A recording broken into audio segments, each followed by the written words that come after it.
Amigas y amigos, continuamos aquí en esta última parte de República de Ciudadanos por Punto de Corte con Rajif Morillo. Rajif, estábamos tocando los temas, sobre todo el Esequibo, tema del laudo arbitral en la parte anterior. Quisiera detenerme ahorita lo que ha sido lo más reciente. Por ejemplo, hubo unos esfuerzos, sobre todo en el siglo XX, de los gobiernos de Betancur y Leoni por recuperar el territorio, que termina con el famoso alzamiento de Rucumpuni, que terminó un tanto, vamos a decirlo, un tanto extraño toda la situación, porque eran gente del Esequibo que estaba pidiendo incorporarse al territorio venezolano. ¿Qué pasó ahí? ¿Por qué fracasa todo ese movimiento que se estaba gestando a favor de la recuperación de un territorio que es nuestro? Sí, desde 1899 hasta la década de los 60 hay una larga marcha, ¿no?, por la reivindicación del territorio. Luego del laudo, Venezuela pierde 159.500 kilómetros cuadrados. Para que tengamos una idea de qué es lo que esto significa, el territorio Esequibo es el equivalente a todo el occidente de Venezuela, incluyendo el lago de Maracaibo. Si lo vemos internacionalmente, el Esequibo es más grande que Cuba, el Esequibo es más grande que Nicaragua, el Esequibo es casi el doble de Portugal, es más grande, mucho más grande que Suiza, por ejemplo. Y si, por ejemplo, el Esequibo fuera un estado venezolano, sería el tercer estado más extenso de Venezuela. Eso es lo que está en juego, eso es lo que está en riesgo. Venezuela nunca dejó abandonado el tema, nunca lo dejó morir. Se mantuvo vivo en círculos políticos, en círculos intelectuales. Hay que recordar el esfuerzo de hombres como Carlos Álamo Ibarra, que en 1938 publica un libro y ingresa a la Academia de Ciencias Políticas y Sociales con un trabajo sobre este tema. Enrique Bernardo Núñez, uno de los escritores venezolanos más importantes, escribe en 1945 otro libro que se llama Tres momentos en la controversia de límites de Guayana, que a su vez es el libro más veces editado sobre el tema, suma 7 ediciones en total. Rómulo Betancourt en los años 40 ya tenía el tema en mente, lo menciona varias veces públicamente, de manera que el tema nunca murió.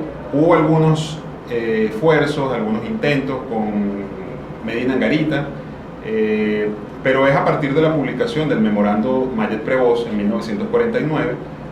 El señor Mayet-Prevost fue uno de los abogados americanos que defendieron a Venezuela durante el laudo. Este señor publica su memorándum de forma póstuma, donde él revela las intimidades, la extorsión que ejerció el ruso y el chantaje que ejerció el juez ruso sobre los británicos y sobre los estadounidenses para llegar a una sentencia unánime, a todas luces perjudicial para Venezuela. Y esto desata un renovado interés en la política venezolana, en la sociedad venezolana. Venezuela envió unos investigadores a Inglaterra, a indagar qué fue lo que había ocurrido realmente con el laudo. Eso conduce en 1962 a que el canciller de Venezuela, Marco Falcón Briceño, fuera a Naciones Unidas y hiciera la denuncia internacional del laudo. Es decir, que Venezuela no reconocía ese laudo de París por una serie de vicios que muestra no solo el memorándum Mayet-Prevost, sino una serie de documentos anexos a este. Esto abre unas negociaciones, esta vez sí directamente con Inglaterra. Ya Venezuela era un país distinto. Esas negociaciones con los ingleses en los años 60 conducen al Acuerdo de Ginebra. El Acuerdo de Ginebra está vigente hoy en día. Ese es un acuerdo que es el único documento que tiene Venezuela para reclamar el territorio y para alegar derechos sobre él. Ese Acuerdo de Ginebra establece que las partes deben negociar de forma directa y llegar a una solución pacífica, práctica y satisfactoria. O sea que lo que estaría ocurriendo ahorita estaría rompiendo el Acuerdo de Ginebra. Sí, es verdad. La solicitud que hace Guyana de ir a la Corte rompe el Acuerdo de Ginebra, o busca romper el Acuerdo de Ginebra, porque el Acuerdo de Ginebra privilegia la negociación directa, privilegia una solución conversada, consensuada, cosa que la Corte Internacional de Justicia no lo haría. Ese Acuerdo de Ginebra, como te digo, está vigente todavía.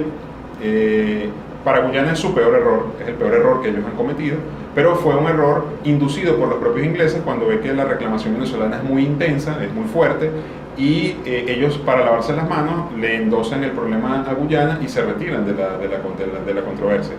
Entonces, el Acuerdo de Ginebra, Inglaterra los obligó a que firmaran ese acuerdo a cambio de concederles la independencia. Esto sucedió todo en el año 66. Lo de Rupununi que tú mencionabas fue un proceso que rápido pero muy intenso, que va del 66 al 69, que unos habitantes de la zona sur del territorio Esequibo, frente a las agresiones racistas del gobierno entonces de Guyana, de Forbes Burhan, porque la gente del sur del Esequibo es mestiza e indígena, y el gobierno de Guyana, de Burhan, era un gobierno de negros, de afrodescendientes, se puede decir, de los afroguyaneses, y bueno, ellos tienen una mentalidad racista. Entonces, bueno, ese racismo hace que estos habitantes busquen el apoyo de Venezuela, que ya estaba reclamando el Esequibo para ese momento, con la intención, bueno, de separar el Esequibo de Guyana y reincorporarlo a Venezuela. Venezuela les da un apoyo en armas, en entrenamiento, apoyo político, en dinero, pero en último momento Venezuela se echa para atrás porque sucedió la coyuntura electoral del triunfo de Rafael Caldera en el diciembre del 68, y bueno, era la primera vez que un partido de oposición ganaba unas elecciones presidenciales, entonces todo esto fue una complicación política. Venezuela al final titubeó, se echó para atrás, y esa gente del Rupununi se alza por su cuenta, pero fracasa lamentablemente. Eso ocurrió en el 69. Y por ejemplo, el acuerdo que hay de Puerto España, que fue firmado por el gobierno de Caldera, ¿qué establece ese acuerdo? Bueno, el protocolo de Puerto España se firmó en el año 70 y es una consecuencia directa del fracaso de la rebelión de Rupununi. El protocolo de Puerto España técnicamente es la suspensión de la aplicación del artículo 4 del Acuerdo de Ginebra. Coloquialmente se ha conocido como la congelación, la suspensión de la reclamación. Ciertamente el asunto se congeló, relativamente congeló, es decir, que no se trató públicamente, el tema sale de la opinión pública y se mantuvo en negociaciones muy cerradas, muy secretas, durante 12 años, hasta 1982, cuando Venezuela decide no renovar ese protocolo. Eso abre un nuevo periodo de negociaciones que en Naciones Unidas, que conducen a los buenos oficios a finales de los años 80, y el proceso de buenos oficios ha durado hasta el sol de hoy. Por ejemplo, porque el tiempo es implacable, esto es un tema que se ve que se toma su tiempo, eso que ha provocado, sobre todo en el pleno siglo XXI, ¿cuál ha sido el esfuerzo, por ejemplo, de la etapa del chavismo y madurismo por el territorio del Esequibo?